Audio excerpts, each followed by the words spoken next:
ක්‍රීඩා පිටිය ලකුණක් බවට පරිවර්තනය වෙනවා. ක්‍රීඩා පිටිය තුල. මම දන්නේ නැහැ. මේකේ විවිධ මතමතාන්තර තියෙනවා. අතේ පෙරිලා ආවා. ඇල්ලුවේ නැහැ පන්දුව රකින්න තිබුණා. නමුත් ඒක කොහොමද කියන එක දන්නේ නැහැ. විනිශ්චය මණ්ඩලයේ සංවිධායකවරු ක්‍රීඩකයෝ කතා කරගෙන ඇති.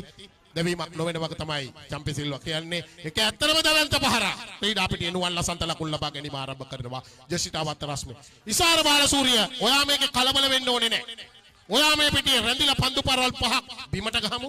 ඔබ රැඳෙමු. අපි මේ පිටියේ ලකුණු අතර නුවන් ලසන්ත එකතු කරගෙන යාවි. ආරම්භක සම්බන්ධතාවය හරි වැදගත් වෙනවා. රස්මි කණ්ඩායම. ප්‍රබල රස්මි කණ්ඩායම පන්දු රකින්නවා. ක්‍රීඩා පිටිය තුල බාලසූරිය හැරෙනවා. පහරක් එල්ල කරනවා. හොඳයි පහර. හොඳයි පහර වේගය වැඩි කරන්න. වේගය වැඩි කරන්න පන්දුව වැල්ලුවා. කඩේමට එන අතරතුරදී නවතිමු. නවතිමු ක්‍රීඩා පිටියේ. ක්‍රීඩා පිටිය තුල නවතිමු ක්‍රීඩා පිටියේ. දාවක තුන්වෙනි කඩේමට එනවා. තුන්වෙනි කඩේමට එකතු වෙනවා. ක්‍රීඩා පිටිය තුල. දාවක සෙවන් බාලසූරිය. සෙවන් බාලසූරිය දාවන රේඛාවේ එකතු වෙන ක්‍රීඩකයා. ලකුණු කිහිපයක් අපිට මේ පිටියේ එකතු